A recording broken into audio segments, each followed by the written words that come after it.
नमस्कार मित्रांनो, मी हैदर सय्यद आपल्या YouTube channel Haider Syed official मध्ये आपल्या सर्वांचं स्वागत करतो।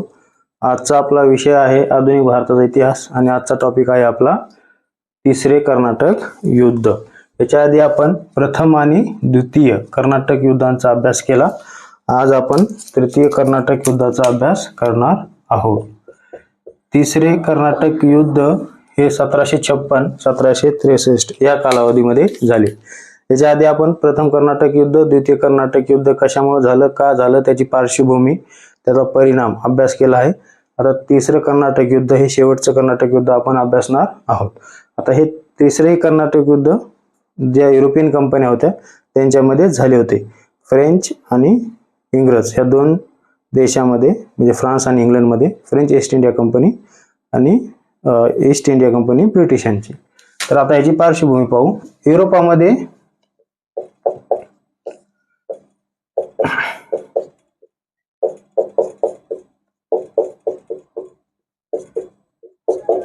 युरोपामध्ये प्रशिया आणि ऑस्ट्रिया या दोन ठिकाणी, या दोन देशामध्ये युद्धात सुरुवात होते। तिथेही या दोन कंपन्या त्या आपापले तिथे एक पद्धतीने एका देशाला सपोर्ट करतात आणि त्या पद्धतीने युरोपामध्ये त्यांचं युद्ध सुरू होतं। युरोपामध्ये कुठले देश त्यांना मदत करतात? एक इंग्लंड आणि एक फ्रान्स। आपल्या इथे कुठल्या कंपन्या आहेत? इंग्रजांची कुठली कंपनी आहे आपल्याकडे? East India company. आणि फ्रेंचांची कुठली आहे? French East India company. आता आपण पाहिलं होतं की 1754 मध्ये फ्रेंचांचा जो गव्हर्नर होता तो कोण होता? गोडेऊ होता। गोडेऊ हा फ्रेंच गव्हर्नर म्हणून आलेला होता।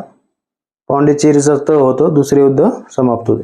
परंतु युरोपामध्ये हे युद्ध सुरू झाल्यानंतर भारतामध्ये युद्ध सुरुवात होते आणि येथे इंग्रज काय करतात? जो बंगाल भाग आहे, बंगालमध्ये येथे त्यांची समज वसाहत आहे चंद्रनगर। कोणाची वसाहत आहे? फ्रेंचांची।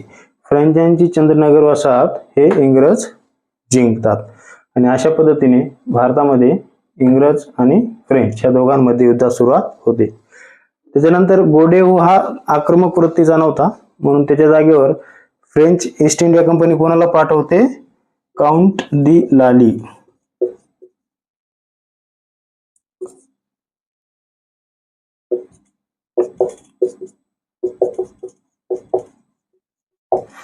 काउंट दी लाली या फ्रेंच गव्हर्नरला फ्रेंच ईस्ट इंडिया कंपनी भारतामध्ये पाठवते। 1758 मध्ये तो भारतामध्ये येतो। तोपर्यंत या दोन कंपन्यांमध्ये, या भागामध्ये आणि या भागामध्ये, बंगाल आणि मद्रास या कर्नाटकच्या भागामध्ये युद्ध सुरुवात झालेले असते। चंद्रनगर हे फ्रेंचांचे ठिकाण इंग्रज जिंकतात।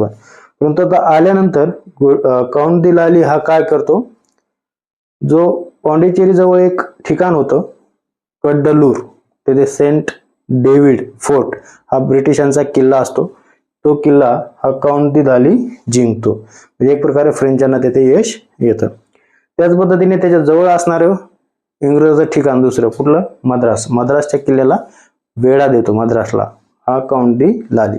परंतु येथे मद्रास त्याला जिंकता येत नाही आणि मद्रास जिंकता येत नसल्यामुळं तो हैदराबाद या ठिकाणी, आपण जे द्वितीय कर्नाटक युद्धामध्ये अभ्यास केला, बुस्सी हा तेथे ठेवण्यात आला होता सैन्य तुकडीसह सेनापती। त्या बुस्सीला तो मद्रासला बोलवतो आणि ही काउंट दी लालीची एक चूक ठरते।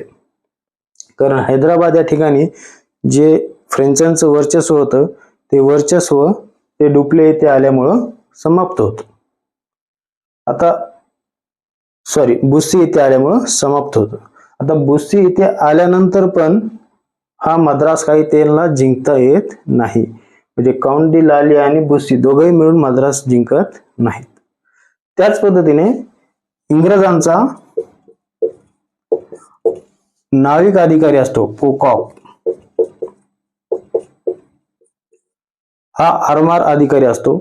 तो फ्रेंचांच्या डी ॲश या नाविक अधिकाऱ्याच्या नेतृत्वामध्ये असणाऱ्या फ्रेंच आरमाराचा 3 वेळा पराभव करतो।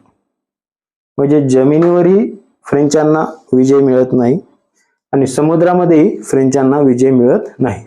जमिनीवरही ते पराजित होतात आणि समुद्रामध्येही पराजित होतात. आणि अशा पद्धतीने युरोपातही युद्ध सुरू आहे आणि भारतातही युद्ध सुरू आहे या दोन कंपन्यांमध्ये. परंतु तिसऱ्या युद्धामध्ये पण सरशी कोणाची आहे? इंग्रजांचीच आहे.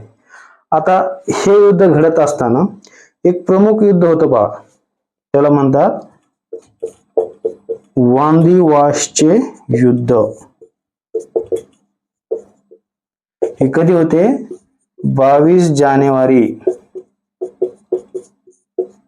1760. हे महत्वपूर्ण आणि एकदम निर्णायक युद्ध होतं या दोन कंपन्यांमध्ये, ईस्ट इंडिया कंपनी इंग्रज आणि फ्रेंच ईस्ट इंडिया कंपनी. या महत्वपूर्ण युद्धामध्ये दोघांचीही ताकद शक्ती पणाला लागते. त्यांचा थोडक्यात येथे निर्णयच होणार होता की भारतामध्ये कोण राज्य करेल, भारतामध्ये कुठली कंपनी जास्त पुढे जाईल. आणि अशा पद्धतीने येथे जो इंग्रजांचा सेनापती होता तो होता सर आयरकूट आणि फ्रेंचांचा जो सेनापती होता तो होता बुस्सी. आयरकूट आणि बुस्सी नाव आपण पहिल्यापासून ऐकत आलो आहोत. तर इंग्रजांचा सेनापती आयरकूट आणि फ्रेंचांचा सेनापती बुस्सी या दोघांमध्ये वादिवासचे युद्ध होते 22 जानेवारी 1760 मध्ये. या युद्धामध्ये भयानक स्वरूपाची लढाई होते. दोघांचंही खूप नुकसान होतं, सैन्याचं, शस्त्रास्त्र, संपत्ती सगळ्याचं. आणि अशा पद्धतीने या युद्धामध्ये दोघांच्याही भविष्याचा फैसला होतो, निर्णायक फैसला होतो. आणि या युद्धामध्ये वादिवासच्या युद्धामध्ये फ्रेंचांचा पराभव होतो, इंग्रज जिंकतात. सेनापती आयरकूटच्या नेतृत्वामध्ये बुस्सीला बंदी बनवण्यात येतं. आजपर्यंत जो बुस्सी हैदराबादमध्ये एकदम आयशो आराम मध्ये आणि एकदम सत्तेमध्ये असल्यासारखा राहत होता, तो आता इथे कैदी बनला, त्याला कैद करण्यात आलं. युरोपामध्ये युद्ध सुरूच आहे, इथे अशा पद्धतीने युद्ध झालं. परंतु या युद्धामध्ये फ्रेंचांचा एवढा पराभव झाला की इथून पुढे फ्रेंच लढू शकले नाही. आणि जे त्यांचे इतर ठिकाण होते, पॉंडिचेरी, माहे, कारिकल वगैरे, हे सगळं ब्रिटिशांनी जिंकलं, इंग्रजांनी जिंकलं. परंतु नंतर काय झालं, युरोपात युद्धबंदी झाली 1764 मध्ये. 1764 मध्ये युरोपात युद्धबंदी झाली. आणि मग अशा पद्धतीने या दोन देशामध्ये, जसं की आता दोन देश कुठले, हे इंग्रज आणि फ्रेंच, या दोन देशामध्ये पॅरिसचा तह झाला. कधी झाला तो? 1764. म्हणजे हे युद्ध बंद झाल्यानंतर या दोन देशामधलं युद्ध बंद झालं, पॅरिसचं.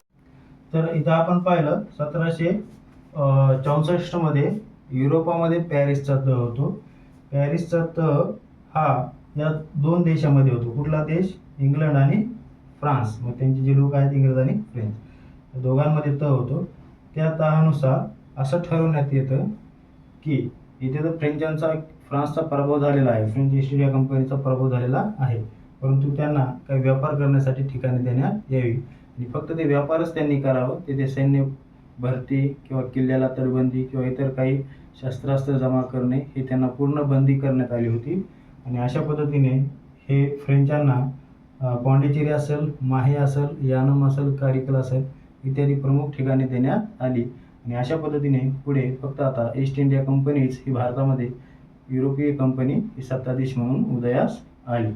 तर हा व्हिडिओ जर तुम्हाला आवडला असेल तर व्हिडिओला लाईक करा, आपले यूट्यूब चॅनल आहे त्याला सबस्क्राईब करा, लिंक आपल्या मित्रांना पाठवा जे की त्यांना त्याचा फायदा होईल. सरळ सेवेमध्ये याच्यावर काही प्रश्न विचारले गेलेले आहेत किंवा विचारले जातात, त्याचा फायदा नक्की घ्या. थँक्यू, धन्यवाद.